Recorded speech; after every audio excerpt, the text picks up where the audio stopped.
¿Qué hora es? Son las 3:02. Vamos a esperar hasta las 3:05. Empezamos con la última parte de lo que es el proceso ejecutivo.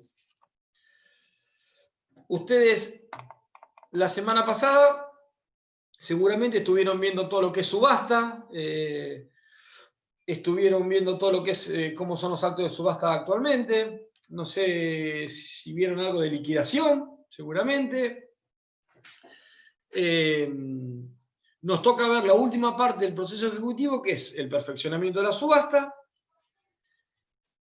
nulidad de la subasta en el caso de que pueda darse, eventualmente en el caso de postor remiso.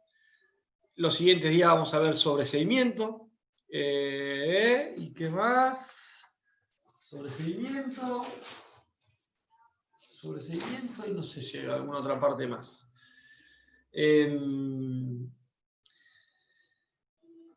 Si quieren hacemos un pequeño repasito o retrocedemos un cachito en lo que es la clase. Ustedes vieron lo que es la subasta, vieron cómo se lleva adelante una subasta, vieron cómo eventualmente en un proceso de subasta,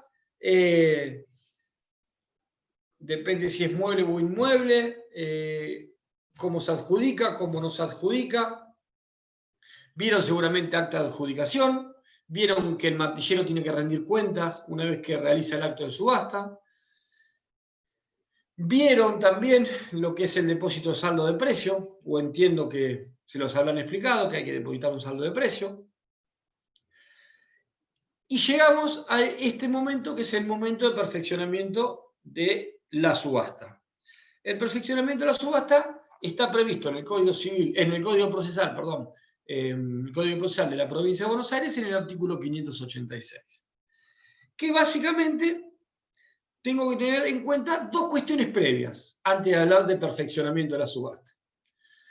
Antes de hablar del perfeccionamiento de la subasta o de que una subasta esté perfeccionada, tengo que tener dos cuestiones muy importantes antes. La primera es que no haya un pedido de nulidad. Si hay un pedido de nulidad de esa subasta, no la voy a poder perfeccionar. Y la segunda es que no haya un pedido de impugnación a la rendición de cuentas. Vale decir que yo voy a realizar la subasta, voy a determinar, de acuerdo a lo que me informe el martillero, quién es el adjudicatario, voy a hacer el acta de adjudicación, a partir de ahí tengo un comprador y el martillero va a tener que rendir cuentas de lo que fue el acto de subasta.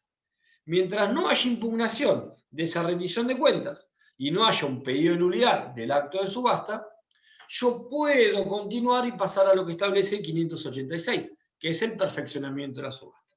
Y el 586 dice textualmente, después de aprobado el remate, la venta judicial solo quedará perfeccionada una vez pagado el precio o la parte correspondiente si hubiera otorgado facilidades y luego de realizar la tradición del bien a favor del comprador. Perfecto. Cuestiones entonces a tener en cuenta. Tengo una cuestión previa, que es que no haya pedido nulidades y que la rendición de cuentas no esté impugnada. Y lo segundo, que ya estamos en el perfeccionamiento de la venta, específicamente hablando, tengo que tener depositado el saldo de precio y tomada o entregada la tradición. Siempre se habló de que el perfeccionamiento de la subasta en realidad debía tener esas dos cuestiones que son previas, que es depósito de saldo de precio y toma de posesión. Y a mí me gusta hablar más de toma de posesión que de tradición, porque muchas veces, ahora vamos a ver más adelante, una de las cosas que vemos en esta parte final es la parte de incidentes de desalojos o desalojos. ¿De qué? De los bienes adquiridos en subasta, por supuesto. Entonces, a mí me gusta hablar muchas veces de posesión, ¿por qué? Porque muchas veces uno puede, como comprador en subasta, tomar posesión, pero no significa que tengo la tradición material de la cosa adquirida. Pero no significa que no haya tomado posesión, o que lo que implica el derecho posesorio por sí mismo. Pero bien, como les decía, entonces, para perfeccionar la subasta tengo que tener depositado el saldo de precio y tomada la posesión. Ustedes vieron que yo tengo un comprador al cual se le ha adjudicado, que tengo un acta de adjudicación, y en el cual en esa acta de adjudicación se lo intima que deposite el saldo de precio. Ese saldo de precio se intima a depositar una vez que se aprueba la subasta y esa remisión de cuentas, y generalmente se le da un plazo de 5 días al comprador en subasta para que deposite este saldo de precio. Obviamente que la falta de depósito de saldo de precio generará lo que vamos a ver luego, que es toda la situación del postor remiso, sobre todo con la modificación del 585 previsto por la ley 14.238. ¿Sí? ¿Hasta acá vamos? Sí, profe, yo no entendí lo de la posesión. ¿Qué sería para el caso, por ejemplo, que tengo un inmueble y está en curso un contrato de locación? Entonces tengo Ahí la... va. Bueno, perfecto. Lo íbamos a ver después, pero ya te lo adelanto. Exactamente es eso. Yo puedo comprar un inmueble, depositar el saldo de precio y el juez que va a ordenar el mandamiento de posesión. Al ordenar el mandamiento de posesión, el comprador en subasta va a ir con el oficial de justicia y el departamento va a estar ocupado. De hecho, en las condiciones de venta, va a salir en el edicto que se publique seguramente que está ocupado por un inquilino. ¿Qué implica esto? Que yo voy a tomar posesión, pero no una tenencia material del bien. Pero el inquilino, al cual yo le deberé respetar el contrato de locación, siempre y cuando cumpla con las condiciones de tener fecha cierta y demás, sabrá que el nuevo titular del inmueble soy yo y eventualmente si tiene que pagar un canon locativo me lo deberá pagar a mí. Ah, ¿Estamos? perfecto. Pero eso significa que tomé posesión y perfeccioné, la subasta realizada. Claro, ¿Por es qué, posesión, no tradición. Está bien. ¿por qué, digamos, hago esa aclaración? Porque muchas veces uno va a tomar posesión y vamos a suponer a la inversa que esté ocupado por una persona extraña. Por una persona extraña. Y ahí me empieza a surgir la situación de que el oficial de justicia me va a dar posesión, pero no me va a dar tradición. Y se empieza a confundir si se perfeccionó o no se perfeccionó. Porque ¿cuál es el inconveniente? Yo debo perfeccionar la subasta para poder pedir un desalojo posterior. Si yo no perfecciono la subasta, no paso a ser titular No, claro. y por lo tanto no obtengo la legitimación para pedir el desalojo de un inmueble, por ejemplo. Perfecto. Entonces se empiezan a mezclar los términos. Por eso me gusta aclarar la cuestión. La posesión se otorga, pero muchas veces la tradición, desde el punto de vista material, no se efectiviza en el momento de la posesión. Pero la posesión, como derecho posesorio, se es otorgada aun cuando el inmueble esté ocupado por un tercero ajeno a la compra en subasta. ¿Quedó claro? Sí, gracias, profe. Bien. Entonces, ¿qué significa que se apruebe la subasta y se quiera perfeccionar esa subasta? Bueno, lo que les dije. Lo primero es que el comprador deberá depositar el saldo de precio. Implica a su vez que deberá, el pago de precio, perdón, lo puede hacer mediante transferencia, pago en efectivo en la cuenta judicial, medios electrónicos de pago. Y además puede pasar que esa aprobación de la subasta por parte del juez implique que el comprador que haya comprado en comisión deba ratificar junto con el comitente la compra efectuada en comisión. Vale decir, esto es, yo compro, pero compro en comisión para Leandro Abad. ¿Sí? Bueno, Leandro, tenemos que ir cuando el juez nos apruebe la subasta, tenemos que ir los dos, presentarnos y decir que vos aceptás la compra que yo te hice en comisión para vos. Y pero yo pasás debería estar anotado en la página también si compra en comisión. por supuesto, las condiciones de compra en comisión y de todas las subastas las doy por entendidas con la clase de subasta. ¿Sí? Yo las doy por entendidas. Cualquier duda que tengan al respecto me dicen. Efectivamente, Leandro, vos vas a tener que estar anotado como oferente en la página de subastas virtuales. ¿Sí? ¿Tengo que estar oferente en general o inscrito para esa? No, si compra en comisión como un oferente general, no para esa. No para esta, pero sí como un oferente. Tenés que estar registrado, tenés que tener un nombre de usuario y una clave. ¿Hasta ahí estamos? Y luego viene lo que es el perfeccionamiento de la subasta, que es lo que les acabo de decir. El juez tiene por depositado el saldo de precio, verifica que eventualmente el saldo de precio sea el correcto y procede a otorgar posesión siempre que estemos hablando de dos circunstancias, de un inmueble o de un mueble registrable. Recuerden que cuando estamos dentro de lo que es la subasta de muebles, el martillero al momento de otorgar, digamos, de generar quién es el comprador de ese mueble, generalmente el comprador obtiene automáticamente por parte del martillero el bien mueble adquirido. ¿Hasta ahí vamos?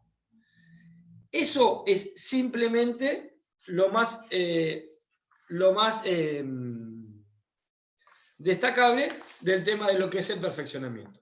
Pero ahora vamos un poco a lo que hablábamos recién con Gisela.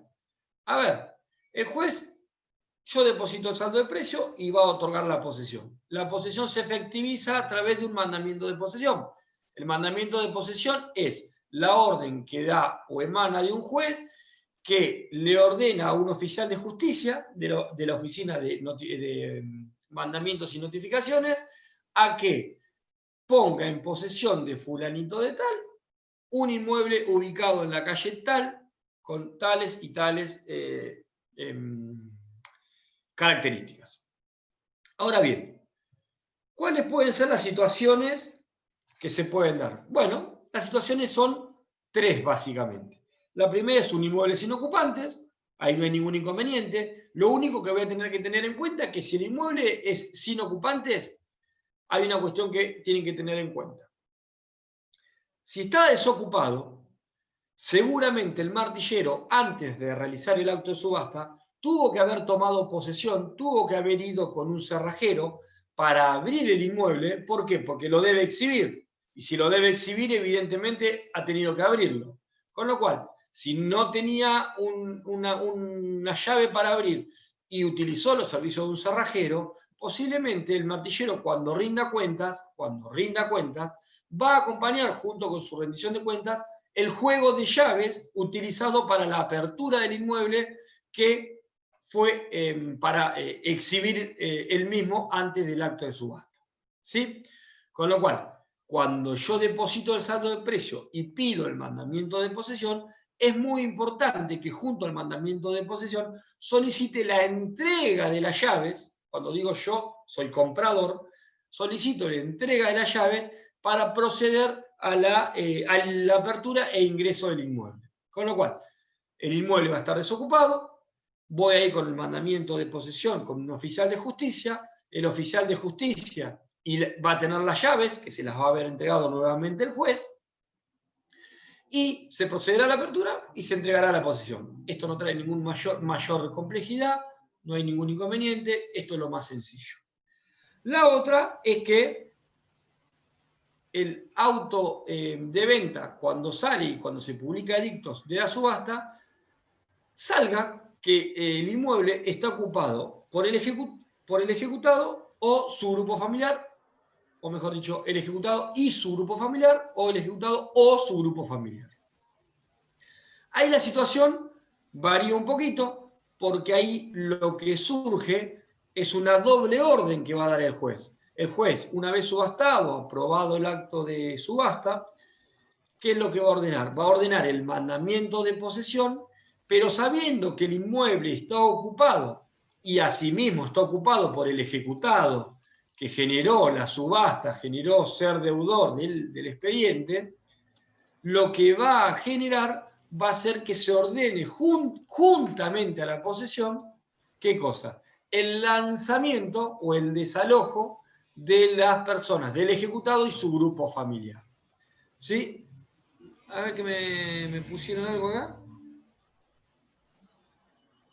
Sí.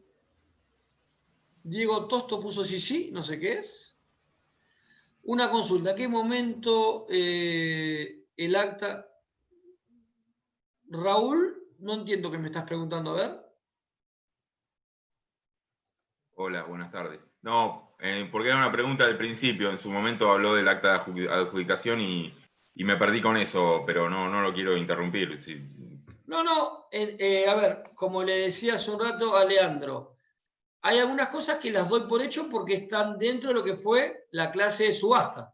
En la clase de subasta seguramente se explicó que cuando se subasta un inmueble, se hace a través de todo lo que es el procedimiento electrónico actualmente, y una vez que se culmina, se cierra esa subasta electrónica, transcurrido el plazo previsto, que generalmente es de 10 días, el juez, digamos, el martillero, rinde cuentas y determina quién es el adjudicatario, y para darle carácter de adjudicatario, el juez convoca a una audiencia donde se realiza el acta de adjudicación. Esa acta de adjudicación en la cual participan el comprador en subasta adjudicado, o sea, el cual fue determinado como el mejor postor, el martillero y el juez o el secretario del juzgado, en donde dejan las constancias de quién es el que ha sido el adquirente definitivo, cuál es el número de registro, cuál es el valor de compra. Ahí tiene que depositar la comisión del martillero y la seña prevista para la compra, y a partir de esa acta de adjudicación el juez la aprueba y se aprueba y se corre traslado para que luego de ello se intime al comprador a depositar el saldo de precio. Esto yo entiendo que lo vieron en el momento de la clase de subasta. ¿Está claro? ¿O no lo vieron? Ahí Santiago me dice que sí, con la cabecita. Sí, sí. Bien, perfecto. ¿Estamos, Gracias, Raúl? yo capaz que no estaba en ese momento, no estaba atento. Gracias. Bueno, esa es el acta de adjudicación. El acta de adjudicación se genera con anterioridad a que se corra, vamos, a que se apruebe la subasta y se intime al comprador al depósito de saldo de precio. ¿Sí, Raúl? Perfecto, sí. Bien. Perfecto. Bien. Entonces estábamos con el inmueble ocupado por el ejecutado o su grupo familiar. El juez va a ordenar el mandamiento de posesión conjuntamente con la orden se llama lanzamiento o desalojo. ¿Qué quiere decir esto? ¿Que el oficial de justicia va a ir con el comprador en subasta, se le va a otorgar posesión y los van a echar? No. ¿Qué significa? Que se realizará todo el procedimiento de desalojo. Generalmente se otorga un plazo, un preaviso, que se le da un plazo estimado para que se proceda al desalojo del inmueble. Pero ¿qué es lo que sí va a hacer el oficial de justicia en el mismo momento en que vaya, aun cuando esté ocupado por el ejecutado y el grupo familiar? ¿Qué es lo que va a hacer el oficial de justicia? ¿Dejará aviso de esto? ¿El Estado? Va a dejar el aviso. ¿Está ocupado ¿Cómo? o no? ¿Cómo? Constatar si está ocupado o no el inmueble. Constatar Eso el está estado claro. de... Está ocupado por el ejecutado o su grupo familiar. Va con el mandamiento de posesión y desalojo, todo junto. El desalojo hace un aviso y le da un plazo para que se vayan. Pero ¿qué Indica- sí? ¿Qué es lo que va a hacer? ¿Cuándo se va a hacer la diligencia esta de desalojo? También es verdad. Va a poner una fecha en la cual va a regresar y le va a pedir que se hayan ido. Pero ¿qué va a hacer sí o sí en ese momento? Le da la tenencia. La posesión. Hablemos correctamente. Hablé recién de tenencia, que es una cosa, y posesión es otra. Un dueño, un titular de un inmueble es poseedor, no es tenedor. Y no le puede dar la tenencia material. ¿Sí, Agustina? Le va a dar efectivamente Sí, pero le va a dar la posesión. dice que en el apunte, digo yo, pues lo leí el apunte, que la posesión ya le fue otorgada cuando se otorga el acta y que, el día del desalojo se le otorgaría la tenencia. No. Ahí está, ¿ves? Ahí va. Ahí va. Mal, pero... En ese mismo acto se otorga la posesión. Lo que no se le puede dar es esa tenencia material. Que cuando se va a dar, como dijo Con el desalojo. Cuando dijo Jonathan, que le voy a dar aviso y le voy a decir, mire, tal día me tiene que estar desalojado, o en su defecto vengo y le saco las cositas afuera. En ese día se va a dar la tenencia material. ¿Sí? Pero la posesión se hace ese mismo momento en el que yo voy y quiero hacer las dos cosas conjuntas. ¿Estamos? Y la tercera cuestión es el inmueble ocupado por terceros. Y bueno, y acá tenemos inmuebles ocupados legítimamente por terceros o inmuebles ocupados no legítimamente o ilegítimamente. Y acá tenemos que dividir las circunstancias. Hoy le comentaba a Gisela que puede ser que yo tenga el inmueble ocupado... Doctor, se me cortó. ¿Cómo dijo el tercer caso? El tercer caso es el inmueble ocupado por terceros. Muchas gracias. ¿Cómo? ¿Qué? No, gracias. Discúlpeme, ¿eh? No me dijiste que... Espérenme un segundito que le tengo que pasar la idea a mi hija para que se conecte a su clase. Espérenme.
Disculpen, ¿eh?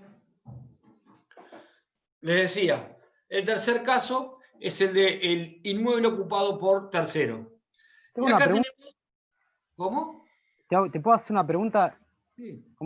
No, en el caso 2, ¿es un incidente dentro del mismo proceso, no el desalojo, digamos? Déjame que lo explique. Estamos arrancando. No, pero es el 2, lo anterior, por eso te decía. ¿Listo? Gracias. Pero ¿qué caso es incidente? No, en el anterior no hay ningún incidente.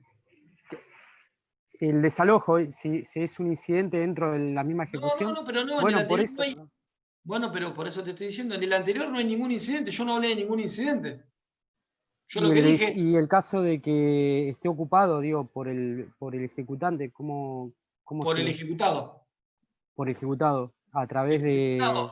En el ejecutado y su grupo familiar, el juez ordena la posesión y el lanzamiento en el mismo mandamiento. Por el mismo sin... está bien, listo. Está. Lo que dije yo es, va el oficial de justicia con las dos órdenes. Si sigue estando el ejecutado y su grupo familiar, otorga posesión y le da un plazo prudencial al ejecutado para que se vaya. No tramita ningún incidente. El mismo oficio ya directamente. Ahora lo entendí, gracias. Mandamiento, no oficio. Perdón, mandamiento. Gracias. Hablemos bien porque después nos enojamos cuando corregimos. No quería que sigas porque no había entendido eso, por eso. Bien. Disculpa, gracias. Mandamiento de posesión y desalojo en el mismo instrumento. No hay dos mandamientos, ¿eh? Es un solo mandamiento que ordena la posesión y el lanzamiento y o desalojo del ejecutado y su grupo familiar. ¿Estamos? Y en el tercer caso volvemos ahora al ocupante del tercero. Y hay una ocupación que es legítima y una ocupación que no es legítima. La ocupación legítima, como hablábamos con Gisela hoy, es la de el locatario que tiene un contrato de locación con fecha cierta, fecha anterior a la circunstancia de la subasta, y que cuando se fue a constatar, de acuerdo al artículo 568 del Código de Procedimiento, se constató que el inmueble estaba ocupado por un inquilino y un contrato de locación. Buen provecho, Leandro. No almorcé. Entonces, en esa constatación, lo que se hace es, cuando se dispone el auto de venta, ¿qué se va a ordenar? Citar al ocupante para que venga y nos demuestre que su ocupación es legítima. ¿Qué significa legítima? Bueno, que tiene un contrato, que confirma, digamos, con la firma del ejecutado, que tiene fecha cierta, que se encuentra vigente, con lo cual, lamentablemente, a ese tercero ocupante se deberá eventualmente respetar los plazos contractuales. Ese tercero, no tengo ningún inconveniente, es un tercero legítimo, con lo cual el juez lo que va a ordenar es que se tome posesión, nada más que eso, y eventualmente la comunicación a este ocupante legítimo locatario de que el inmueble dejó de ser de titularidad del ejecutado subastado y el nuevo titular, y eventualmente al cual le deberá abonar los cánones locativos, será el comprador en subasta al cual se le está otorgando posesión. ¿Qué es lo que va a pasar o cómo se va a materializar? Lo que va a hacer el oficial de justicia, se le va a mandar el mandamiento de posesión, se va a dirigir al domicilio junto con el comprador en subasta y se va a proceder a otorgar posesión y a informar esto que yo les estoy diciendo. No hay una tenencia material, pero sí hay un otorgamiento de la posesión. ¿Y por qué todas estas cuestiones que yo les estoy diciendo es importante?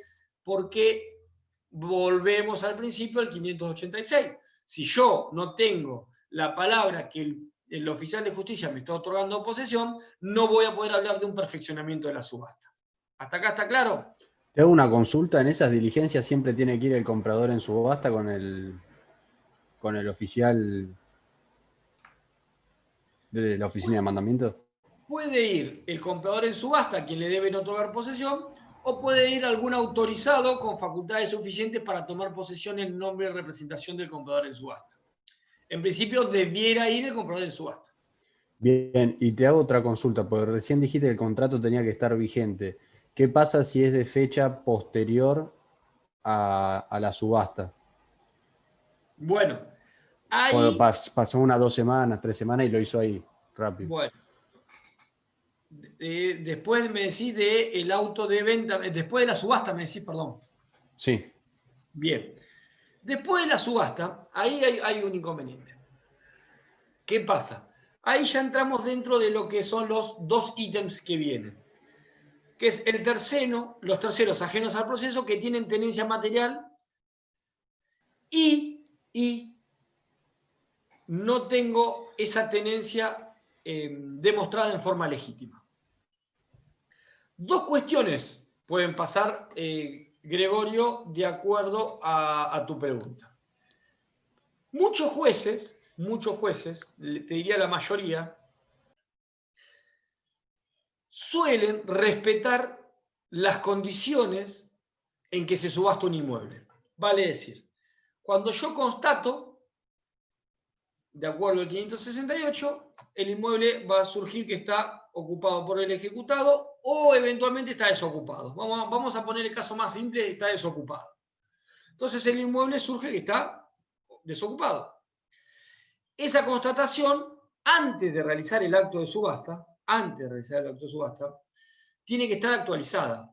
Fíjense que generalmente siempre se habla de la temporaneidad de los informes a los fines de cuando se subaste, quien compre tenga la información más actualizada y precisa posible de lo que va a comprar.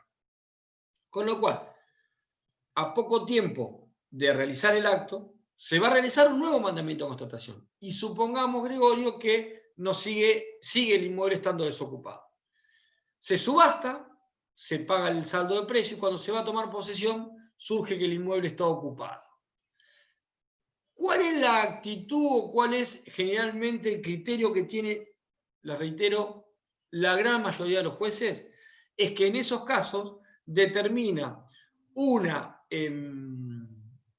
ocupación ilegítima que modifica las condiciones de venta y por lo tanto ordena el lanzamiento del desalojo en forma automática sin necesidad de incidente. Está bien, no lo toma como tercero de buena fe, sino como... No lo toma como tercero de buena fe. El contrato es posteriormente al acto de subasta, por lo tanto, no se puede, digamos, ver el comprador de buena fe en subasta sorprendido por una situación que es claramente extemporánea al acto en el cual él compró. En ese momento no hay mayores inconvenientes. Distinta es la situación. Igual quizás el inquilino o el ocupante sea también de buena fe sobre un contrato bien constituido. No porque hubo edictos de la subasta. Perdón. Sí, pero vos cuando alquilás no te fijás los edictos. Te fijás el título de propiedad, un montón de cosas. No te vas a ver si edictos si hay subasta. Volvemos a lo mismo. Independientemente de esas dos situaciones, el inquilino tendrá, digamos, su derecho de reclamo contra el locatario, contra el locador que le... Pero en definitiva, no se puede perjudicar a un comprador en subasta, que te reitero, la situación es que un inmueble estaba desocupado y se ocupa posteriormente a la subasta. Distinto es la situación de que el inmueble está desocupado y tengo un contrato con fecha cierta, pero con anterioridad al acto de subasta. Con anterioridad al acto de subasta. El inmueble sale a la venta desocupado, pero resulta que cuando yo voy a tomar la posesión, resulta que está ocupado, con un contrato que tiene fecha cierta, con anterioridad a la subasta y demás. Ahí me encuentro con ese tercero ajeno, con una tenencia material, y ahí lamentablemente voy a tener que canalizar mi desocupación o mi lanzamiento a través de la vía incidental del artículo 588. ¿Estamos? En ese caso ¿No es oponible el contrato de locación a la subasta si es previo? Bueno, ahí está la cuestión. ¿Cuál va a ser? La discusión va a ser si, evidentemente, el inquilino es un inquilino de buena fe, bien constituido, el contrato está bien hecho, no tiene vicios que puedan generar un fraude o que puedan ser considerado en realidad un acto fraudulento o simulado. Todas esas cuestiones, en definitiva, son las que se debaten en este incidente del 588. Por eso, fecha cierta. Como excede, sí, por supuesto, como excede el límite de discusión de un proceso ejecutivo, lamentablemente lo tengo que canalizar a través del incidente del 588. Y ahí voy a tener que ver, como dice Gregorio, la fecha cierta, después voy a tener que ver el monto de los alquileres, si son montos lógicos, puedo ver si hay un acto simulado o no hay un acto simulado, si realmente es la persona que está alquilando, es el inquilino o es el mismo ejecutado que puso otra persona, pero en realidad está viviendo él. Hay un montón de circunstancias que pueden, lamentablemente, dirimirse en este proceso incidental. Y después están, como tercera medida, los terceros que alegan un derecho posesorio. Y ahí estoy un poquito más en problemas. ¿Por qué? Porque eventualmente, la discusión no va a ser incidental, sino va a ser a través, como les dice el apunte que ustedes tienen, a través de un proceso de conocimiento mucho más amplio todavía. Mucho más amplio todavía. ¿Por qué? Porque voy a tener un tercero que dice, no, esperen. Yo tengo un boleto con fecha cierta y demás, entonces, ¿yo qué voy a tener que iniciar? Y por ahí una acción reivindicatoria. O por ahí voy a tener que iniciar un desalojo y la otra parte va a tener que reconvenir por usucapión, por ejemplo. Pueden pasar un montón de circunstancias o un montón de cuestiones relacionadas al derecho posesorio puntualmente. Ahora bien, en estos casos de inmuebles ocupados por terceros, ya sea que la ocupación sea legítima, ya sea que tenga una cuestión incidental debida por una cierta irregularidad en un contrato de locación, por ejemplo, o ya sea que tenga un tercero que alega un derecho posesorio, en todos estos casos, el oficial de justicia, cuando va a realizar la diligencia de posesión, va a otorgar posesión y debe otorgar posesión en las condiciones en las que se encuentra el inmueble, pero lo que no va a poder hacer es darle la tenencia material al comprador en subasta. Pero sí o sí tiene que otorgar la posesión en las condiciones en las que se encuentra cada uno de los inmuebles en cada una de las condiciones. ¿Por qué? Porque eso es lo que me va a perfeccionar la subasta y lo que me va a dar legitimación activa para iniciar el incidente, el proceso de conocimiento, en caso de discusión de derechos posesorios, o eventualmente me va a poder dar la legitimación para decirle al inquilino legítimo que me empiece a pagar los cánones locativos a mí como nuevo comprador, como nuevo dueño del inmueble. ¿Quedó claro esto? ¿Quedó claro? A partir de Una ahí... consulta, profesor. En el caso del que pretende una posesión anterior o una posesión simultánea, capaz que no tiene que ver con la materia, pero ¿podría ser mediante la figura de la tercería de mejor derecho? No, pero eso es otra cosa. La tercería de mejor derecho, en realidad, primero es una situación previa a una subasta, pero guarda, la tercería de mejor, digamos, si bien no tiene que ver el proceso de tercería de mejor derecho como cuestión, la realidad es que la tercería, digamos, quien tenga la posibilidad de iniciar una tercería de mejor derecho, quizás sea ese tercero que quiera ejercer o el que quiera alegar un derecho posesorio. Con lo cual, esa discusión va a ser un proceso de conocimiento, no una tercería de mejor derecho, no una tercería, no. Ese que pretenda en un proceso distinto a este, que no tiene nada que ver, una tercería de mejor derecho, es aquel que alega un derecho posesorio o que puede alegar un derecho posesorio, pero no se canaliza a través de una tercería de mejor derecho. La tercería de mejor derecho eventualmente se canaliza cuando eventualmente yo quiero con anterioridad evitar la subasta del inmueble. Ahí puedo yo plantear una tercería de mejor derecho. Una vez que está subastado el inmueble, la situación se va a dirimir en este proceso de conocimiento que puede ser un desalojo propiamente dicho, una acción reivindicatoria o lo que fuere. Por ejemplo, una persona que haya sido dueño, un comprador por boleto, con fecha cierta, fecha certificada, firma certificada, poder irrevocable, que tenga todo, antes de que se subaste puede plantear una tercería de mejor derecho. Después de que se subaste, lo que puede plantear es que él tiene un derecho posesorio superior y que eventualmente se va a tener que iniciar una acción reivindicatoria. Buenísimo, profesor, gracias. Bien. Les decía, después de que se tome la posesión, ahí entramos dentro de lo que es el perfeccionamiento de la subasta. Deposité el saldo de precio, tomé la posesión.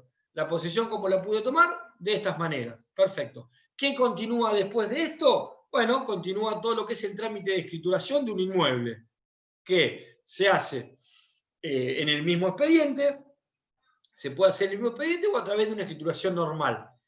Para eso se tiene que haber levantado, se tiene que haber liberado las deudas, se tiene que haber levantado las medidas cautelares, todas circunstancias, como ustedes habrán visto, que están explicadas en el apunte que está agregado en la... ¿Los costos de escrituración son iguales en los dos casos? ¿En por expediente o escribanía? No.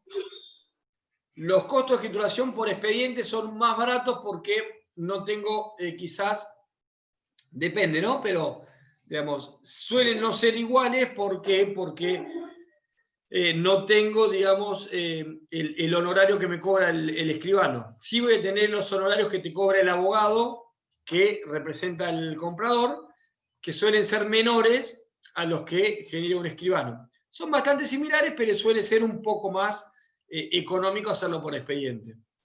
No es lo mismo, la escritura termina siendo un testimonio, muchas veces a la gente eso no le gusta, no es la escritura tradicional rubricada en un folio y en una escribanía en donde ese folio está guardado en un libro que después eventualmente va a estar en un registro, en un archivo notarial, pero básicamente a veces hay muy poca diferencia, pero lo hacen de las dos maneras y de las dos maneras está bien. Igualmente no le digas que es más barato hacerlo por expediente que por escritura a tu escribano amigo. Y amigo mío también.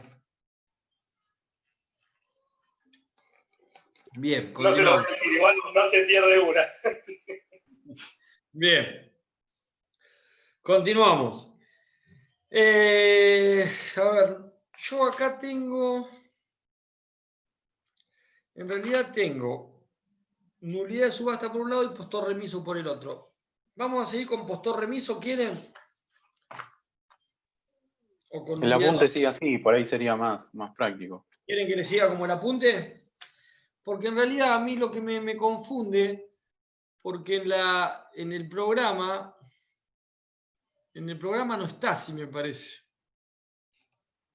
Espérenme un cachito que estoy mirando justamente el programa. El apunte sigue postor remiso y después nulidad de subasta. Como el apunte sería mejor, profe. Pues seguimos el apunte.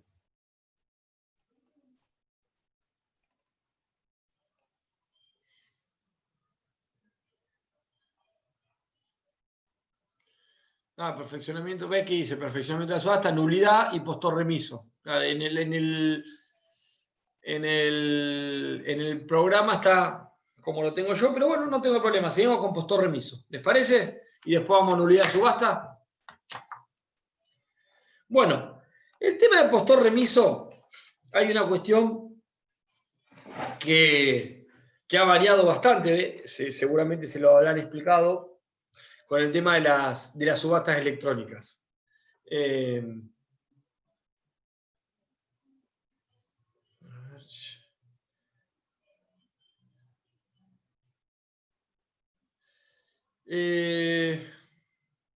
Nosotros tenemos hasta las 4:30, ¿no? ¿Sí? Sí, sí, sí. Sí, doctor. Sí. Vamos bien, estamos bien. Bien, entonces, el tema de postor remiso cambió bastante desde que se modificó lo que es el 585 del Código de Procedimiento con respecto a las subastas electrónicas. ¿Por qué? Porque antes uno hacía una subasta, la subasta presencial, en realidad el martillero realizaba el acto de subasta propiamente dicho, ese acto de estar con un martillo y la puja entre distintos oferentes. Una vez que bajaba el martillo y determinaba que había un comprador, ese comprador iba a tener que depositar el saldo de precio, una vez que el martillero rendía cuentas y el juez aprobaba esas cuentas y tenía aprobadas las cuentas, el acto de subasta, recién ahí intimaba al comprador a depositar el saldo de precio. Y con esto que pasaba, le daban 5 días para depositar el saldo de precio. La cuestión, en algunos casos, ha variado, en otros no, pero hay algunas cuestiones que ustedes tienen que tener en cuenta. ¿Qué es un postor remiso? ¿Quién es postor remiso? Díganme ustedes, ¿quién es postor remiso? ¿No es el que compra o adquiere y después no deposita el saldo del precio? Bien, bien, está bien. Quien resulte vencedor en una puja, como dice el apuntecito que ustedes tienen, y después no deposita el saldo de precio, dice Gregorio. ¿Está bien eso? ¿Es correcto? Y también puede ser antes. Habíamos visto con el doctor Casas, si mal no recuerdo las clases anteriores, que era uno que, por ejemplo, levantó la mano en su momento, dijo sí, y después no, me arrepiento. Bueno, ese también, en un momento anterior. Pero a ver, una persona que haya levantado la mano y después se arrepiente, a ver, no, ¿ese sería adjudicatario? ¿Ese es el vencedor de la puja quien levanta la mano? ¿No es el que compra el inmueble pero no deposita el saldo? O sea, es el que Bien. sale comprador del inmueble pero no deposita dentro de los 5 días en la Bien. cuenta judicial. Bien, bien. Hasta ahí estamos claros. Es más o menos lo que dijo Gregorio, el Claro, vencedor de la puja. A ver, claro. Mariano. Es aquel que resultó vencedor en la puja y que por razones que no son atinentes al procedimiento se niega. Está bien. ¿Cómo? Se le cortó justo. No, le decía que aquel que resulta vencedor en la subasta y por razones que no son relacionadas con el procedimiento, que está legitimado, rehúsa voluntariamente a perfeccionar, digamos, la subasta. Bien. Más o menos todos rondan lo mismo. En realidad lo que me están diciendo más o menos todos es, bueno, que el que compra lo intiman y no deposita y demás. A ver, acá tengan en cuenta algo. Es más difícil que pase, pero puede pasar. ¿Qué es lo que puede pasar? Yo les hago una pregunta. Ustedes me dicen, bueno, aquel que venció en la puja y luego de aprobada la subasta, intimado el pago del precio, no deposita el saldo de precio. Es correcto, está bien, eso es un postor remiso. Ahora bien, tengan en cuenta algo. Ustedes saben que en las subastas electrónicas uno tiene que estar inscrito en un registro y tiene que depositar un dinero para poder participar de la subasta. ¿Es claro eso? ¿Es verdad? Sí, la garantía del 5%. Esa garantía. ¿Sí? Pero eso es una garantía ¿para qué? Para participar en la subasta. Para participar de la subasta. Sí. Para participar de la subasta. Bien, yo puedo participar de la subasta, puedo pujar electrónicamente mientras dure el plazo de la subasta, pujo, a ver si puedo lograr ser el comprador. Una vez que yo resulto ser adjudicatario del inmueble, el juez, rendida las cuentas por parte del martillero, el juez me va a llamar a realizar el acta de adjudicación. Y al momento de realizar el acta de adjudicación, me va a intimar ¿a qué? A que integre el saldo A de que precio. deposite. No. Para que pague el precio directamente. Un paso. Me va a intimar a que pague la seña, más los gastos y los honorarios del martillero, más el porcentual pertinente a sellados, pero hasta ahí no me va a intimar a depositar el saldo de precio. ¿Por qué? Porque estamos dentro de la rendición de cuentas del martillero y de la adjudicación del inmueble. En lo que antes el martillero bajaba el martillo. Ahora los pasos se complejizan, pero sí requieren de esta acta que antes el martillero la realizaba en el mismo acto en que bajaba el martillo. Y anteriormente la seña se daba en ese acto mismo. Claro, el martillero bajaba el martillo, se realizaba un boleto de compraventa en el cual se determinaba quién era el adjudicatario y el martillero recibía el 10% de la seña, más los honorarios, más la parte del sellado, y con todo eso el martillero iba al expediente y rendía las cuentas. Ahora, como todo eso no existe, ¿qué hace el juez? Una vez que rinde cuentas el martillero de cómo fue la subasta electrónica y dice Gonzalo del Cerro es el adjudicatario, el juez ordena la citación a una audiencia en donde se realiza esa acta de adjudicación. Y en esa acta de adjudicación se intima que se deposite la seña pertinente. ¿Sí? ¿Y qué pasa si yo cuando voy, Gonzalo del Cerro, que yo gané y soy adjudicatario, no deposito esa seña? ¿Qué pasa?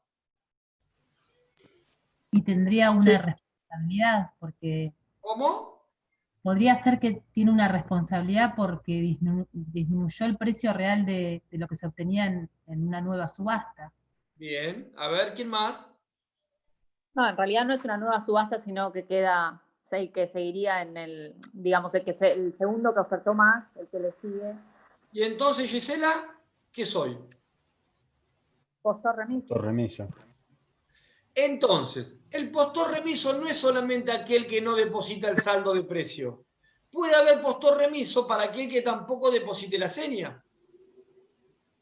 ¿Por qué? Porque una vez bajado el martillo, cerrada la subasta electrónica en nuestro caso, y yo quedo como adjudicatario, a partir de ahí nacen mis obligaciones como comprador. Y mi primera obligación es la del pago de la seña y de los honorarios del martillero, bajo percibimiento de ser considerado postor remiso. Ahora, si yo deposito la seña, si yo deposito los honorarios del martillero y luego no deposito el saldo de precio, también seré postor remiso. Pero el mecanismo de postor remiso no solamente se aplica cuando no deposito el saldo de precio. Cuando no deposito la seña también. Y ahí, como dijo Gisela, se abre todo este mecanismo de, bueno, sos postor remiso, pero primero, antes de ordenar una nueva subasta, esperen, tenemos toda una secuencia de distintos oferentes al cual le podemos ofrecer este inmueble para que sean ellos los adjudicatarios del inmueble. ¿Se entendió hasta acá? No, profe, yo tengo una consulta, le consulto a usted y a los compañeros también.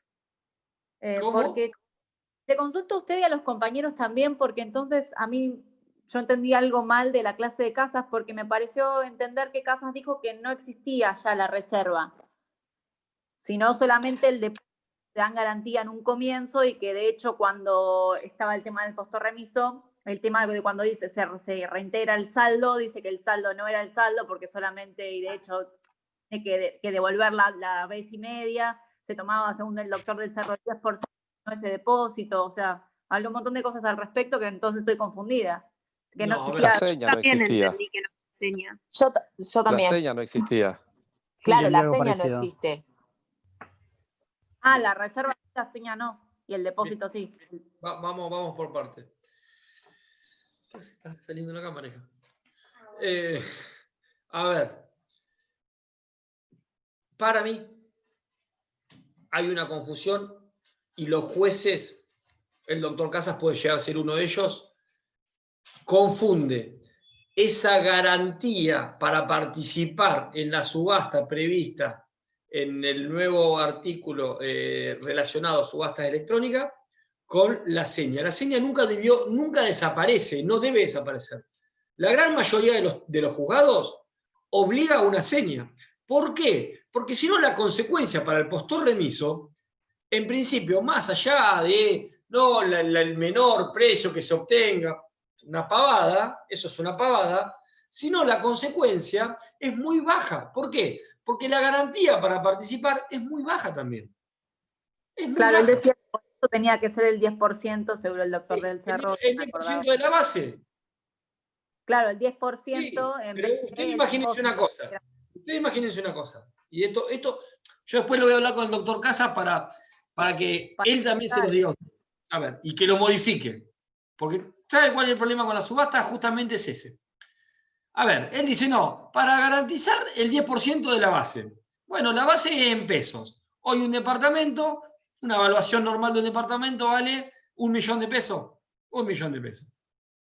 El 10% de 1 millón de pesos son... Igual no sé si era el 10% de la base. 100.000. No, yo le digo 100.000 pesos. Está bien, bueno, si 1.000 pesos es un disparate de plata.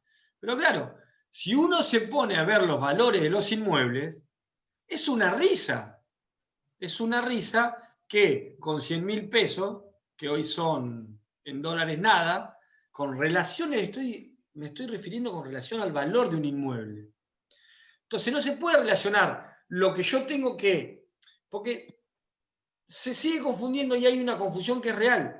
No es lo mismo la reserva o la garantía para participar de la seña. La seña sigue existiendo. Claro que sigue existiendo. Y la seña debe ser exigida. ¿Por qué? Porque al momento del acta de adjudicación, a mí me deben exigir que yo pague el 10% del valor de la subasta. O sea, del monto de la subasta realizada. Entonces, si yo una subasta, pagué, no sé, 10 millones de pesos, yo tengo que poner de seña 1 millón de pesos. Y a mí me va a costar después hacerme el loco y quedar postor remiso, porque lo que pierdo va a ser mucho. Ahora, si pierdo 100.000 pesos, una risa. Tengo que pagar 10 millones de pesos y pierdo 100. Está bien, después me van a decir ustedes, sí, bueno, pero va a tener las consecuencias del menor valor. ¿Saben cuántas veces vi eso? Ninguna.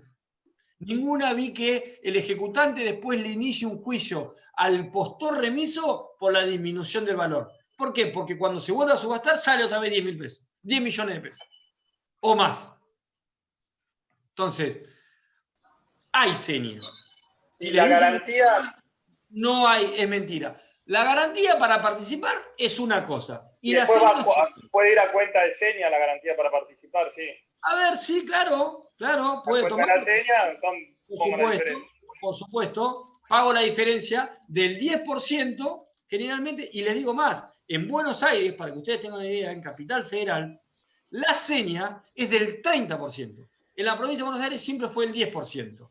Pero en Capital Federal siempre fue del 30%. ¿Para qué? Para desalentar a una persona que quiera comprar y que piense que las consecuencias económicas por no pagar son importantes. Son importantes. No es una pavada. Y en el acta de adjudicación no me pueden exigir que deposite el saldo de precio, porque todavía no está aprobada la subasta, porque recién está rindiendo cuenta del martillero. Entonces no me pueden exigir a mí que yo deposite el saldo de precio, si a mí todavía no me lo adjudicaron. No tengo adjudicación. Lo interrumpo, doctor, porque yo entendí igual que la compañera que estaba diciendo que Bueno, se lo Casa estoy planteaba explicando, está Casa planteaba un equivocado. ejemplo donde venía alguien de Buenos Aires y en el acta de adjudicación no depositaba el saldo de precio y entonces él le decía que no le podía dar el acta hasta que no pague ese saldo. Yo entendí lo mismo que estaba diciendo. Claro, eso dijo el doctor Casas, que el juzgado de él trabaja de esa manera. Que el acta de adjudicación la hace una vez abonado. Una vez abonado todo. Para, Está bien. Digamos, mi criterio no es ese, yo después le voy a hablar con el doctor Casas, mi criterio no es ese, porque a mí no me pueden exigir en el acta de adjudicación, es como, a ver, es como decía Leandro recién. ¿Qué decía? Antes el martillero bajaba el martillo y vos tenías que pagar el 10%. ¿Por qué? Porque ahí eras adjudicatario. Pero hasta que no se apruebe la subasta, la realidad, yo no soy comprador. Y a partir de que se apruebe la subasta, se me puede exigir el saldo de precio. ¿Por qué yo voy a pagar el 100% del precio de algo que todavía no es mío? ¿Por qué? Está equivocado en el concepto de garantía para participar y seña. Seguramente, como dice Mauricio, es el criterio del juzgado de él, pero no es el criterio de todos. Y les diría, es el criterio minoritario. Lo que sí es bastante lógico para desalentar a los vivos que tienen solamente el 5%, compran y trato de venderlo a otro en ese periodo de tiempo. Si yo te pongo un 10 o un 30 de capital, ya lo pensás, es diferente. Pero, un 5% del monto de base. Pero claramente, pero además, es el criterio del juzgado de él. Y tengan en cuenta algo. Yo lo respeto, que sea el criterio del juzgado de él, pero no es lo que dice la norma. La seña no desapareció. De ninguna manera desapareció la seña. Y les digo más, no todos los juzgados hacen lo mismo. De ninguna manera. Muchos juzgados, el juzgado 10, yo tuve 2 subastas en el juzgado 10. La primera subasta que tengo es apenas se pone en marcha todo esto de lo electrónico. Y utilizó el mismo criterio que el doctor Casas. Posteriormente a eso, tuve otra subasta. Y cambió el criterio porque nosotros le hicimos ver que, pará, que les cueste un poco. Porque si no, es una risa que sea postor remiso. No pierde nada. Es más, en ese momento, la base era no sé cuánto, como dice Leandro, ponían el 5%, no me acuerdo si puso 5.000 pesos. Con 5.000 pesos garantizaba que después deposite el saldo de precio. No depositaba, quedaba postor remiso, perdía 5.000 pesos. Una risa. Era una cosa insólita. Digo, no. Al momento de la adjudicación, ahí tiene que poner la serie. Luego se corre traslado de la rendición de cuenta, y a partir de ahí se aprueba la subasta. O si no, que el doctor Casas haga al revés. Antes de hacer el acta de adjudicación, apruebe la subasta, la tenga aprobada, la tenga por compradora, fulanito de tal, y ahí me obliga a depositar saldo de precio. Es imposible. O sea, son pasos procesales que hay que cumplir. Yo creo que el criterio que utiliza el doctor Casas es equivocado, pero que lo utiliza, está bien. Para mí no es el correcto. La seña sigue existiendo y existe justamente para desalentar que haya postores remisos. Pasa que el doctor Casas en realidad dice que igualmente con que se pongan de acuerdo y nos transmitan cuál es la opinión unificada nos alcanza. Los dos fundamentaron bien y él dice que igualmente que es el 10%, la penalidad es el 10% del precio al cual se adjudicó, no el 10% de la base, profe. No. Pero ¿qué penalidad me estás hablando vos, Gisela? De cuando él queda como postor remiso y tiene que pagar. No existe esa penalidad, no. No, él dijo que lo iba a evaluar con su funcionario para empezar a aplicarlo en el juzgado de él. de No. poner el 10% de la operación total. Que lo dijo el como doctor del seña Cerro. para el No, pero esperen. Vamos por partes. No, porque ya no empezamos a que me dijo. Hay le una dije. confusión terrible. A ver, Jonathan, vamos a. Sí, yo también estoy confundido ahora. No hay confusión. Esperen. Estamos hablando todo de lo mismo, nada más que hay dos criterios. Vamos primero a la subasta. Vamos de vuelta a la subasta. Para participar de la subasta, yo tengo que depositar, hacer un depósito en garantía. ¿Estamos claros? ¿Estamos todos de acuerdo? Sí. Bien. Sí, hasta ahí sí. Bien. ¿De cuánto es ese depósito en garantía? 5% de la base. 5% de la base. De la base. De la base. ¿La base cómo se establece? 2/3 partes de la evaluación fiscal. De la evaluación fiscal. Sí. ¿Estamos claros? Bajísimo, puede ser bajísimo. Totalmente, generalmente. La evaluación fiscal son bajas. Las bases, porque las valuaciones son bajas relativamente a los valores. ¿Por qué? Porque las valuaciones fiscales son en pesos y los valores de los inmuebles son en dólares. Con lo cual tengo valuaciones fiscales que están totalmente desactualizadas con relación al valor real del inmueble. ¿Estamos claros, Jonathan, Gisela? Sí. Bien. Hasta acá estamos. Entonces, yo para participar de una subasta electrónica, tengo que hacer un depósito en garantía. Que el depósito en garantía va a ser el 5% de la base de subasta. ¿Sí? Bien. Ahora bien, si yo ese 5% de la base de subasta lo tomo como lo único que puede perder en principio, lo primero que puede perder el postor remiso, la realidad es que el postor remiso va a perder muy poquita plata. No le va a importar. ¿Por qué? Porque en relación al valor de un inmueble, la realidad es que ese depósito para participar en la subasta, ese depósito en garantía, es muy bajito. ¿Hasta ahí me entendieron? Sí. Lo que yo digo es que por el solo hecho de hacer ese depósito en garantía para participar, ello no implica que de ninguna manera implica que no puedan, o no deban, mejor dicho, no deban los jueces exigir que al momento del acta de adjudicación se abone el 10% como seña del valor de la compra en subasta o del valor del precio de subasta. Descontando, como dijo el compañero, el depósito. Descontando eventualmente el depósito en garantía. Bien. Entonces, ¿qué tengo con eso?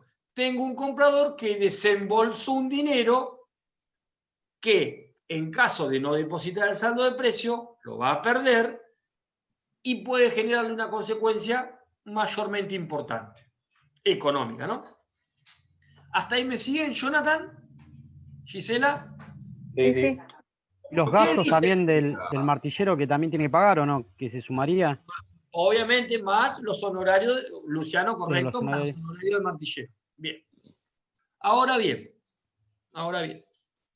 ¿Qué es lo que dice el doctor Casas? ¿O cuál es el criterio del doctor Casas o del juzgado del doctor Casas? Él considera que con el 5% de depósito en garantía para participar, al momento de hacer el acta de adjudicación, me intima a depositar el saldo de precio. Pero yo ahí todavía no soy comprador. Todavía no se aprobó la subasta. El acta de adjudicación es previa a la aprobación de la subasta. Salvo que el doctor Casas haga esa acta de adjudicación posteriormente a aprobar la subasta. Que no lo entendería, ¿por qué lo haría así? ¿Me explico? Sí. Bien. ¿Jonathan? Sí. Bien. Entonces, Lo que habló el doctor Casas del 10% del total de la subasta era para el sobreseimiento, para tener en cuenta una vez y media la... Bueno, no, pero ahí mezcló, el doctor Casas mezcló. ¿Por qué? Porque el sobreseimiento primero todavía no lo vieron, lo vamos a ver, y es posteriormente a la subasta. Con lo cual no. Por eso él decía de fijar un 10% de la operación total para tener en cuenta como gente. Lo segundo que tiene que quedar claro, el 5% o el 10% de depósito en garantía nunca va a poder ser sobre el valor de la subasta porque todavía no se realizó, con lo cual yo me tengo que inscribir antes de realizar la subasta. Y antes el único valor que tengo es la evaluación fiscal. Con lo que cual, no sea pregunta de examen. No. Igualmente yo después... Por favor. Pues yo esto después se los voy a aclarar. Mañana, de hecho, ahora yo después cuando corto con ustedes voy a hablar con ellos y les reitero. Y esto es muy importante que ustedes lo entiendan. Una cosa es el criterio del juzgado del doctor Casas, pero no significa que porque él tenga ese criterio las cosas sean así.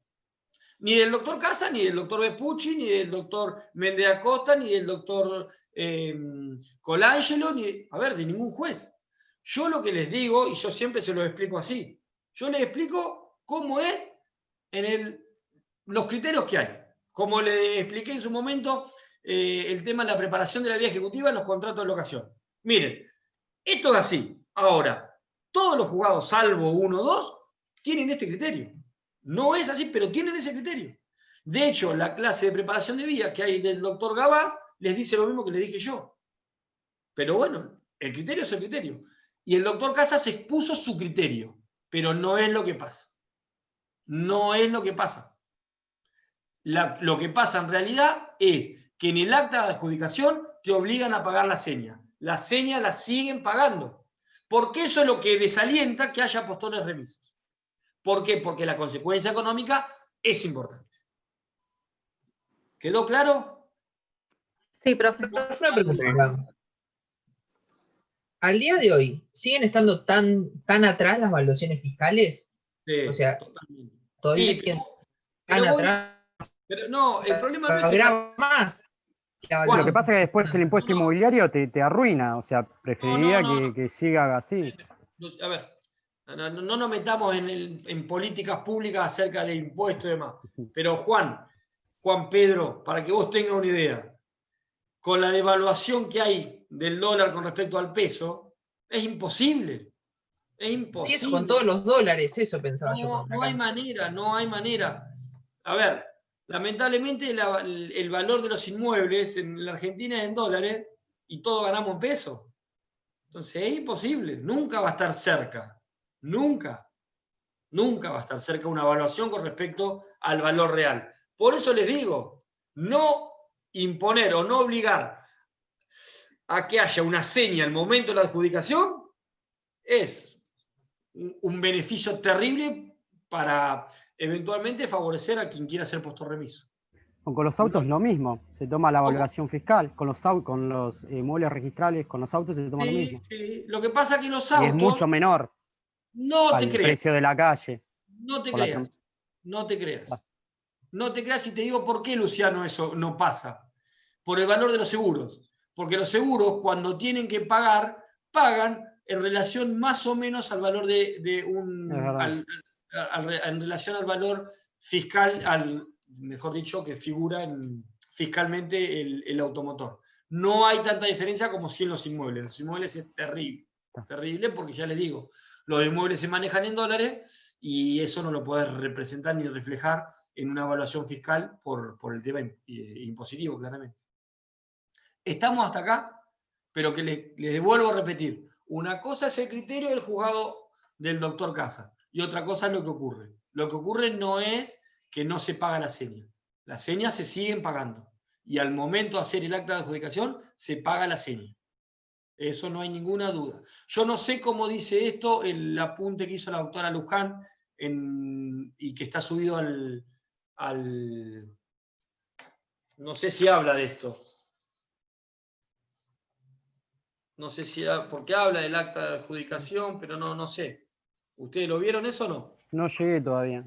Yo todavía no lo vi, pero seguro sigue con la misma línea. A ver...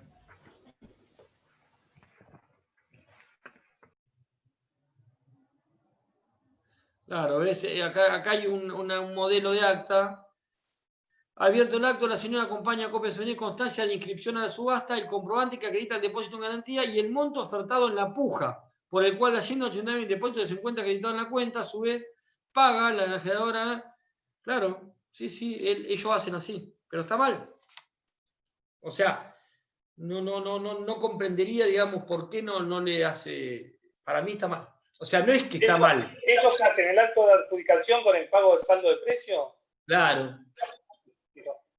Para mí, a ver, no es que está mal, pero para mí alienta digamos, a generar que haya más postores remisos. No me cabe la menor duda. No me cabe la menor duda. No tienen consecuencias económicas graves, para nada. Pero volvamos otra vez porque si no nos vamos mucho. ¿Qué pasa cuando uno entonces no deposita, reitero, depósito de saldo de precio o seña? Si no hay depósito de saldo o seña, ¿qué pasa? Quedo como postor remiso. Y ahí abre todo el mecanismo que antes en las subastas presenciales, no pasaba. Antes en las subastas presenciales bajaba el martillo y el martillero iba a hacer el boleto y se presentaba el comprador y decía, mire, pero no tengo plata para la seña. Chau. El martillero no podía reabrir la subasta, sino que tenía que informar todo esto al juzgado y el juzgado decretaba que esta persona era postor remiso. Esperen que quiero ver una cosa. Esperen que quiero ver.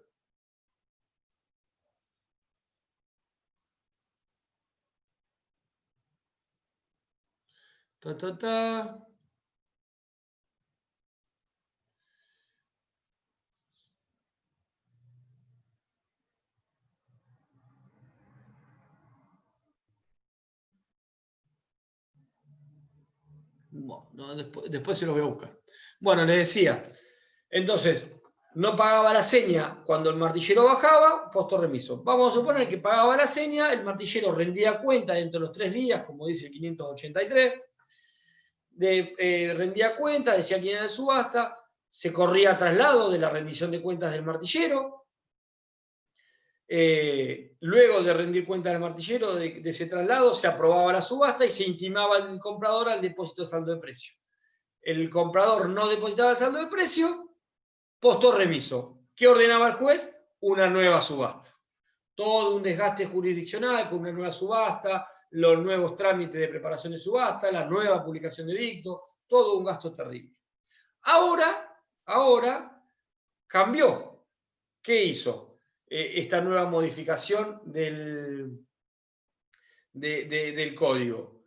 Dice, bueno, miren, si fulanito de tal debía depositar saldo de precio y no lo deposita, queda postor remiso. ¿Hay postor remiso? Sí, sigue habiendo postor remiso. Pero no se ordena automáticamente una nueva subasta. Esa es principalmente la modificación o el cambio que hay. Que no se ordena automáticamente una subasta, sino que el 585 me dice, miren, esperen. Antes de ordenar una nueva subasta, si yo tengo oferentes que están dentro del 95% del precio que se adjudicó el inmueble, el bien, en una primera, desde un primer momento, puedo ofrecérselos de acuerdo al orden de prelación de las ofertas, dadas siempre dentro de ese 95%. Vamos a hacer un ejemplo muy fácil. El inmueble sale adjudicado por 100 pesos. 100 pesos. Cuando se intima al comprador en subasta depositar el saldo de precio, vamos a suponer 100 pesos, porque no tuvimos seña, no deposita. En una subasta presencial, el juez hubiese ordenado que se realice una nueva subasta. En esta subasta electrónica, el juez va a mirar quiénes eran los anteriores postores que estén dentro de ese 95%. Y vamos a suponer que tengamos uno que ofertó 99 pesos, otro que ofertó 98, otro que ofertó 97, otro que ofertó 96 y otro que ofertó 95. Hasta ahí cumple con este requisito el 95%. ¿A quién se lo va a ofrecer el juez? Obviamente al anterior oferente, al ganador, que ofertó 99 pesos. Se lo va a decir, mire. Tiene que tener una reserva de postura para eso, ¿no? Tienen No, que tener no, reserva. no importa si hay reserva o no reserva de postura. Mientras estén dentro del 95%, el juez, en ese orden de prelación de quién fue el que más cerca estuvo de la última oferta y dentro del 95%, lo va a ofertar. Oferta. ¿Lo quiere? Porque fulanito tal que quedó postor remiso, no depositó. ¿Lo quiere usted 99? No, a mí no me interesa. El de 98, no me Pero interesa. disculpame una cosa, ¿lo quiere a 99 o a 100 tiene que ponerlo? No, a la oferta que hizo 99. Él hizo a 99, está bien, está bien. Ese peso de diferencia, ese peso de diferencia es una de las consecuencias que va a tener que pagar el postor remiso. ¿Sí? Una de las consecuencias que va a tener que pagar el postor remiso. Entonces, después paga 98, dice, no me interesa. 97, no me interesa. 95, no me interesa. 95 me interesa, paga 95, esos 5 de diferencia va a ser una de las consecuencias que va a tener que pagar el postor remiso. Ahora, postor remiso únicamente va a ser al que se le ha adjudicado en forma originaria el inmueble. Los restantes que dijeron que no son considerados postores remisos porque dijeron que no. ¿Está claro? Está claro. Ya es opción de ellos decir sí o no. ¿Sí? ¿Quedó claro eso? Y supongamos que dentro de ese 95% no tenga nadie. Todo lo que sea posterior al 95% o más bajo al 95%, fíjense que el 585 lo que me dice es que ya tengo que tener el consentimiento del ejecutante y el ejecutado.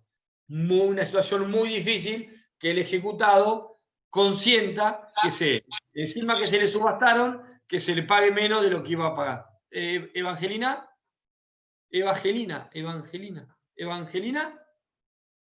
¿hablaste? No, perdón, se me activó porque pasé a la computadora. Entonces, ¿me siguen hasta ahí? Y supongamos que después de ese 95% no tengo a nadie o nadie más quiere, ahí sí el juez, lamentablemente, da por caído el acto de subasta y ordenará una nueva subasta con todos los requisitos de la subasta que yo debo cumplir. Y ahí las consecuencias del postor remiso serán mayor. ¿Por qué? Porque ya no sé a qué precio saldrá. En vez de salir a 100, por ahí la nueva subasta termina saliendo a 50, y ahí la diferencia es 50, más todos los gastos que se generan por la nueva subasta, llámese nueva publicación de dictos, llámese nuevo pedido de informes, llámese nuevos gastos de publicidad. ¿Estamos? Pero hasta el límite de la garantía y la seña. ¿Cómo? No, ¿se puede ir por más dinero contra el postor remiso? El postor remiso va a pagar todos los gastos que se generen o que haya generado la actitud del postor remiso de él. Es la disminución del precio más todos los gastos que se generen por la realización de la nueva subasta. No es garantía, gracias. No. La garantía, obviamente, o sea, si con la garantía se paga todo eso, fenómeno. Si no se paga todo eso, la va a tener que poner por afuera. Listo, genial. Y eventualmente, fíjense que el 585 me dice, puedo ir por el mecanismo de ejecución de sentencia la posibilidad de reclamo al postor remiso. ¿Sí? Bien, gracias. ¿Quedó claro eso? Profe. Sí, tenemos 5 minutitos para que... breve. Espere. Tengo 5 minutitos para que me hagan alguna preguntita de esto. Y yo tengo una consulta. Y después ya cortamos. ¿Estamos? Bien. Mañana seguimos. Si quieren, arrancamos un poquito por postor remiso y después seguimos con nulidad de subasta y un poco de sobreseimiento. Decime, Luciano, primero que estaba Luciano. Bien. No, yo tengo también, bueno, por ahí tengo que terminar de leerlo, pero tengo dificultades en seguir todo el caminito del inicio. No sé si habían comentado si había un material o si iban a subir ustedes dentro de lo posible, caminito? ¿No? Todo el ITER, digamos, desde que inicia la subasta hasta la finalización. No sé si había, la otra profesora dijo que iba a subir un material o si hay algo en relación a eso. Porque se me dificulta la lectura, ¿viste? Es como que va de acá, pasa para allá, para acá. Al final dijo que iba a hacer un PowerPoint, no como un mapa conceptual. Yo se lo pedí hoy a la tarde antes de la clase. Se lo pedí ¿Quién les iba a hacer un PowerPoint? Sí, Claro, como cronológico, La doctora digamos. Luján. ¿La doctora Luján? Bueno, Sí, Casas se lo pidió a la doctora Luján. Se lo reclamo. Está, gracias. Lucía.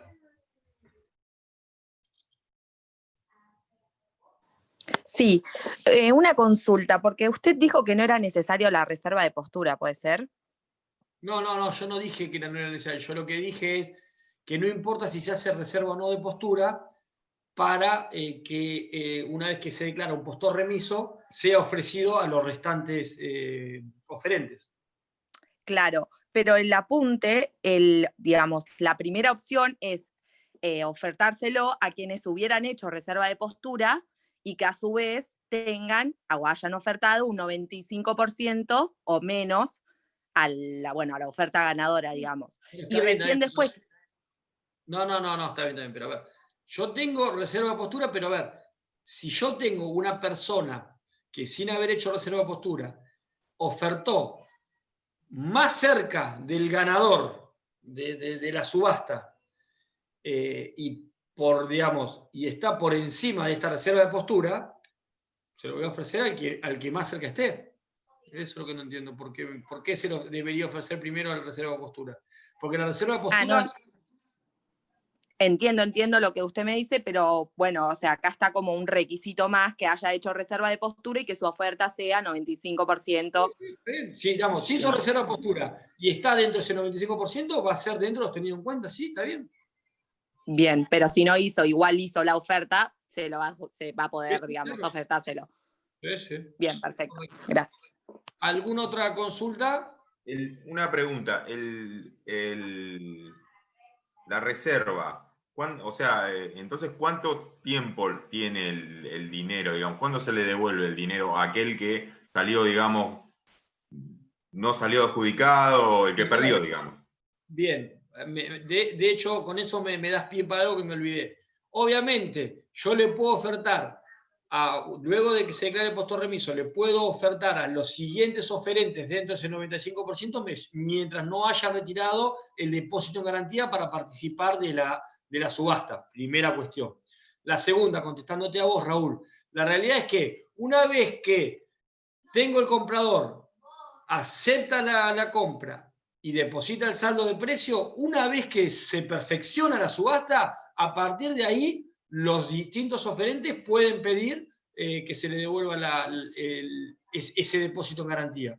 Y hay veces que la realidad es que muchos jugados, o la gran mayoría, una vez que se culmina, se cierra y que hay un ganador, que puede llegar a estar declarado postor remiso o no posteriormente, una vez que se cierra la subasta y se declara a un ganador, los restantes estarían en condiciones a pedir que se les devuelva ese depósito en garantía, lo cual el juez podría sin ningún inconveniente ordenarse que se devuelva a través de transferencias bancarias a las cuentas que se hayan denunciado cada uno de los distintos oferentes. ¿Respondí, Raúl, ahí? Perfecto, gracias. Bueno, nos vemos mañana, ¿les parece? ¿Le puedo hacer una consulta? Sí. Volviendo a lo del postor remiso, la postura de Casas y la postura suya o de los otros juzgados. Usted lo va a hablar con Casas porque el miedo es, nos corregís vos el parcial, nosotros ponemos la postura tuya, bárbaro, ponemos la de Casas a decir no estuvieron en mi clase. No. A ver, independientemente de quién les corrija o quién no les corrija, ustedes tienen, fíjese, la pregunta y cuando le damos las respuestas hay una matriz. Entonces, yo corrijo, puedo tener criterio distinto. Claro, pero nosotros nos guiamos por los apuntes del campus y el apunte lo hizo Luján Paz. Está bien, ¿y qué dice? Dice que no tiene que entregar la seña en el apunte. No especifica el postor remiso en la seña. Obviamente que vos lo diste, me quedó re claro. Bien. Y ponele, yo lo pongo, pero si me corrige Casas me va a decir, maneras, no escuchaste mi clase, que dije que no había seña. Bueno. ¿Menos entendés la postura? Bien, la pregunta, digamos. Bien, yo sé, mañana les hago la aclaración pertinente y se los dejo aclarado a mis compañeros de cátedra. Gracias, Gonzalo. No hay por qué. Bueno, chicos, mañana nos vemos. Listo. Listo, hasta mañana, gracias. Gracias. Gracias.